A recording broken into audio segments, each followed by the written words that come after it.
SC/ST act में 3 महीने में सरकारों की जिम्मेदारी बनती है जब ऐसे मामले होते हैं कि 3 महीने के अंदर मुआवजा पीड़ित परिवार को देना होता है। ये देश का कानून है, लेकिन योगी जी इन कानूनों को नहीं जानते, नहीं मानते। योगी जी तो गुस्से में रहते हैं, छोटा लोग एमओ कहते हैं उनको।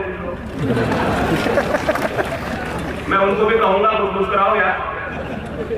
मैं जानता हूं आप टेंशन में हो, प्रदेश समझ नहीं रहा, बहुत झूठ बोल बोल के यहां तक पहुंच गए। अब क्या कहें, इन्होंने वादा किया था कि किसान के घर 5 साल बिजली नहीं आएगी, बिल नहीं आएगा बिजली का।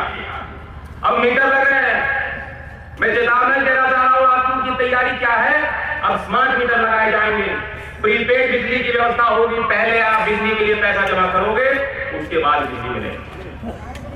यहाँ की जिम्मेदार मोहतरमा ने इतना विकास की बात यहाँ खोली, उनकी पोल भी खोली, सरकारी अस्पतालों की बात की। उनके पति जेल में बिजनौर में है, बहुत साथी हैं, उनकी हिम्मत को मैं दाद देता हूं। उन्होंने जो बात कही बिल्कुल सही कही। सरकारी अस्पतालों में कोई व्यवस्था नहीं है। सरकारी स्कूलों की हालत है कि सारी संपत्तियों को ये सरकार बेचने को तैयार है। हजारों सरकारी स्कूलों को बेचने या उनको निजीकरण में, निजी हाथों में सौंपने की तैयारी होगी सरकार। तो ये लड़ाई रामपुर की तो है, लेकिन ये बड़ी लड़ाई भी सैद्धांतिक वैचारिक लड़ाई। मैं आपको उदाहरण देता हूं कि देश तो अभी भी नियम कायदे कानून से चलता है। जब आजम खान साहब को न जाने क्यों घेरा गया और रामपुर को, इनको नहीं मैं तो कहूंगा रामपुर के पीछे हाथ धोके पड़ गए आप लोग। योगी जी इनके तो नाम पे राम है, ये क्यों नहीं सोच रहे रामपुर के तो नाम पे राम है। लेकिन खैर घेरने की तैयारी है। और जब ये सीट खाली कराई गई तो हमने चिट्ठी लिखी, प्रयास किया, आवाज उठाई।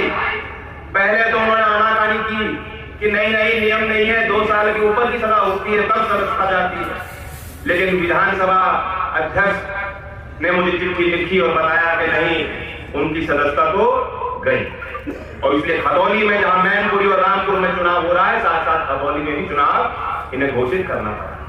मैं इस मंच से कहना चाहता हूं कि आप जिंदा कौम के लोग हैं, जो रामपुर की पहचान रही है, जो रामपुर की पहचान रही है। छबरौली का नाम आप जानते होंगे। जिस तरह से छबरौली कभी चौधरी चरण सिंह, फिर चौधरी अजीत सिंह और हमेशा लोकदल से जुड़ी हुई है, उसी तरह रामपुर की पहचान आजम खान जी से जुड़ी हुई है। और 5 तारीख में काबिल यहाँ के जो प्रत्याशी हैं आसिफ राजा साहब, जिन्होंने इतने प्यार से आपको समझाया, मैंने कभी किसी उम्मीदवार को ऐसी तकलीफ देते नहीं सुना। यही परिस्थितियों की गवाही है, यही गवाही है कि किस तरह से सरकार घेरना चाह रही है। प्रत्याशी बताता है कि मैं ये करूंगा, ये क्षेत्र का मिजाज है, ये मेरा इतिहास है, ये मेरा आपको वादा है। पहली बार मैंने सुना कि प्रत्याशी खड़े होकर चुनाव आयोग के नियम आपको बता, ये उनकी मजबूरी है। चिंता मत कीजिए, आप तो पहले ही हाथ उठाकर वादा कर चुके हो। एक बार वादा करने के बाद कोई वादा रामपुर का निवासी तोड़ता नहीं है। ये वो फैसले की घड़ी है, जमाने वाला इतिहास जब मुड़कर कोई देखेगा तो ये समझेगा कि कौन जिंदा था। क्योंकि जिंदा कौम के लोग कभी शांत नहीं रहते, वो लड़ते हैं, वो फिक्र नहीं करते, वो लड़ते हैं।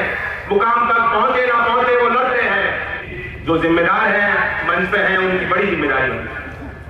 अब्दुल भाई, आपने कहा कि कोई भी घर का व्यक्ति जब बच्चा पैदा होता है तो शायद आपकी स्थितियों को देखकर अब्दुल नाम ना रखे। मुझे तो बेटियां पसंद है, लेकिन मैं कह सकता हूं कि जो आपके अंदर हुनर है और काबिलियत है, हर एक मां और पिता चाहते हैं कि उनके घर में एक अब्दुल आपके जैसा पैदा हो। मैं भी खतौली से होकर आता हूं और योगी जी चले जाते हैं जब मैं बात कहता हूं, लेकिन वहां तो बहुत गर्मी थी और यहां आके भी मुझे आपकी गर्मी महसूस हो रही है। कौन निकालेगा आपकी गर्मी? ऐसी कोई ताकत नहीं जो आपकी गर्मी निकाल ले। जो लखीमपुर का नरसिंहार था, जो मुख्य गवाह हैं, जिनके लिए सुप्रीम कोर्ट ने कहा है कि इन मुख्य गवाहों की रक्षा उत्तर प्रदेश सरकार की जिम्मेदारी है। मेरी अभी पिछले 5 दिन पहले उनसे बातचीत हुई और पता लगा कि उनकी सुरक्षा हटा दी गई थी। जब एसपी देहात से बात की, बताया गया कि उनके खिलाफ मुकदमे है, इसलिए उनको सुरक्षा नहीं दी जा सकती। लानत है ऐसी सरकार को, ऐसी व्यवस्था को जो सुप्रीम कोर्ट को मानने को तैयार नहीं है। किसान परिवारों के साथ जो अन्याय हुआ है, ईंट से ईंट बजा देंगे लेकिन ऐसे परिवारों को न्याय दिलाने। लाठी तो मैंने भी खा रखी है, कुछ हुआ नहीं, बल्कि लाठी का डर और निकल गया मन से।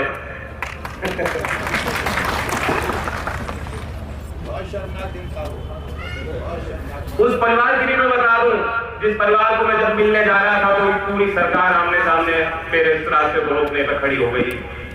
हाथरस के उस पीड़ित परिवार, क्या क्या प्रताड़ना उस परिवार में सही है। ये नवंबर की तारीख दिसंबर हो गया 2022 का, 2 साल हो गए हैं।